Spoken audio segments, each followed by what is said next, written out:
حرام چیزیں کبھی دل کو سکون نہیں دیتی، یہ وقتی خوشی تو دیتی ہیں مگر ضمیر اور نفس کے درمیان ایک جنگ چھیڑ دیتی ہیں جو مسلسل ملامت کرتا ہے، اور جس لمحے نفس کی بات ٹھیک لگنے لگے تو سمجھ جائیں آزمائش شروع ہو گئی۔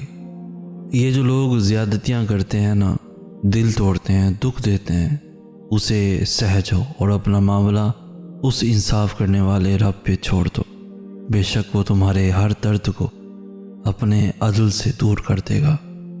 جب اللہ تعالیٰ کسی بندے سے بھلائی کا ارادہ کرتے ہیں تو اسے ایسا بنا دیتے ہیں کہ وہ اپنے گناہوں کا اعتراف کرتا ہے، دوسروں کے گناہوں کے متعلق باتیں نہیں کرتا، اپنے مال میں سخاوت کرتا ہے جو دوسروں کے پاس ہے، اس سے بے رغبتی اختیار کرتا ہے اور لوگوں کی طرف سے دی جانے والی تکلیف برداشت کرتا ہے۔ جن کے دل کی بات اس دنیا میں سننے سمجھنے والا کوئی نہیں ہوتا، ان کی سب کہی انکہی باتیں اس دل کا مکین سنتا ہے، بڑے غور دھیان اور پورے خلوص کے ساتھ۔ اور پتہ ہے میرا رب جس دل میں رہتا ہے اسے دنیا والوں سے بات کرنے کی حاجت ہی نہیں رہتی۔ منفی سوچ کچھ لوگوں کے ڈی این اے میں شامل ہوتی ہے، آپ انہیں دنیا کی کوئی بہترین بات بھی بتا دیں، وہ اس میں سے کوئی نہ کوئی خامی ڈھونڈ نکالیں گے۔ ایسے لوگوں سے کم از کم 1 میل کا فاصلہ رکھیں، کیونکہ منفی سوچ ایک ایسی کشش رکھتی ہے جو کامیابی، خوشی، سکون اور مثبت سوچ کو اپنے جہنم کی طرف کھینچنے کی بھرپور صلاحیت رکھتی ہے۔ وقت ہمیشہ ایک سا نہیں رہتا، یہ بہت ہی غیر محسوس طریقے سے آپ کے چاہنے والوں کو بدل دیتا ہے اور آپ کو حیرت زدہ چھوڑ کر آگے بڑھ جاتا ہے۔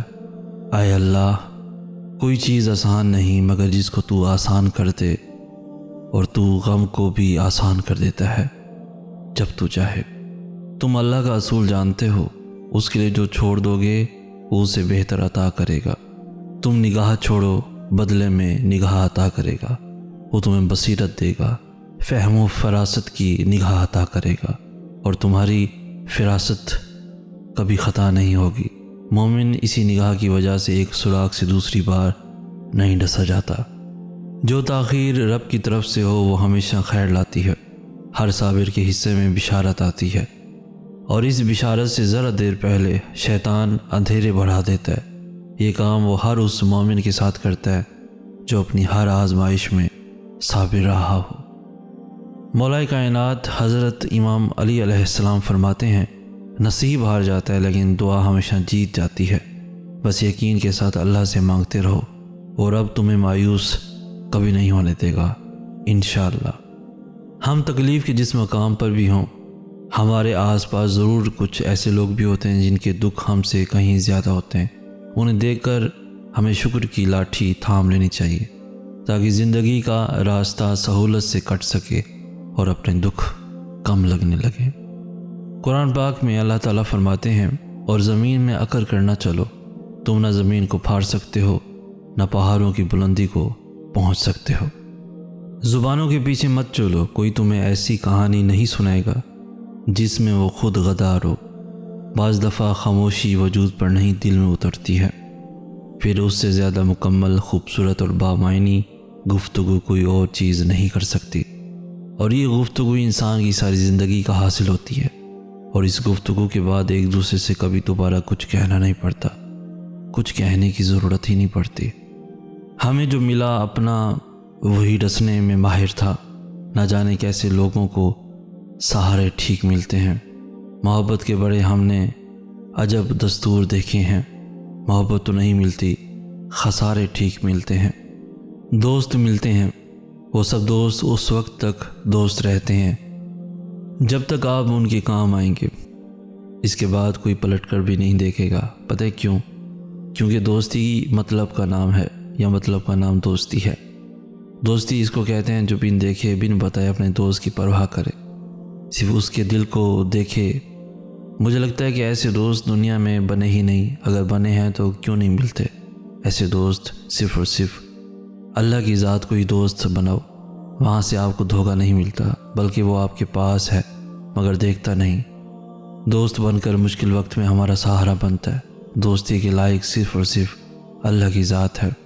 اور کوئی بھی نہیں۔ رشتوں میں پختگی کا تعلق دوری یا قربت نہیں ہے، احساس سے ہے۔ اگر احساس ہے تو ہم اس کی مہک کو کوسوں دور رہ کر بھی محسوس کر سکتے ہیں، اور احساس نہیں ہے تو ایک چھت تلے بسنے والے بھی ایک دوسرے سے غافل اور بے نیاز رہتے ہیں۔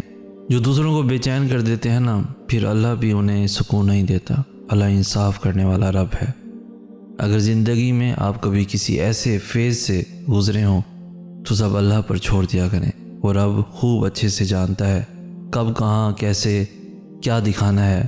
اپنی سچائی کو صرف اپنے رب کو بتایا کریں، وہ خود ہی حق اور باطل کو الگ الگ کر کے رکھ دے گا۔ کچھ فیصلے اللہ پر چھوڑ دیا کریں، پھر رب کو ہی طے کرنے دیں، صحیح اور غلط، کھرا اور کھوٹا، اچھا اور برا۔